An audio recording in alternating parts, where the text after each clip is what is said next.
গতকালকে একটা টেলিভিশন চ্যানেলে লাইভ অনুষ্ঠানে আমাকে এক ভদ্রমহিলা ফোনে একটা প্রশ্ন করেছে।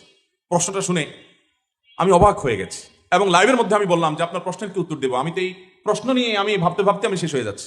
ভদ্রমহিলা প্রশ্ন করে বলছেন যে আমার স্বামী আমাকে অনেক কষ্ট দেয়, অনেক আমার হক নষ্ট করে। সে বাহির থেকে আসে, এসে মোবাইল টিভি রিমোট নিয়ে বসে, আমার দিকে তাকায়ও না, জিজ্ঞাসা করে না, অসুখ বিসুখ খেলাম কি মরলাম দেখা দেখি নাই, আমার কোনো হক সে আদায় করে না। আমি নামাজ পড়তে গেলেও সে ডিস্টার্ব করে। শেষ পর্যন্ত আমার নামাজ যেতে অসুবিধা হয়, সে 2টা 3টা পর্যন্ত নানান গুনাহের কাজে লিপ্ত থাকে। তো আমার অসুবিধা হয় দেখে আমি যখন তাকে রিকোয়েস্ট করি যে আমার নামাজের সময় অন্তত আমাকে একটু নামাজটা পড়তে দাও, তখন সে বলে তুমি আরেক রুমে গিয়ে শোও। তো ভদ্রমহিলার প্রশ্নের বিষয় হলো, বলতেছে হুজুর আমার জানার বিষয় হলো এই যে আমি আরেক রুমে গিয়ে ঘুমালাম, এতে কি আমার স্বামীর অধিকার নষ্ট করলাম কিনা। আমি বললাম সুবহানাল্লাহ, এত জুলুমের মধ্যে থেকে একজন মুসলমানের চিন্তা হলো যে আমার দ্বারা কোনো জুলুম হচ্ছে কিনা, আমার দ্বারা তার কোনো অধিকার নষ্ট হচ্ছে কিনা, এর নাম মুসলমান। এটা হলো খাঁটি মুসলমানের আলামত।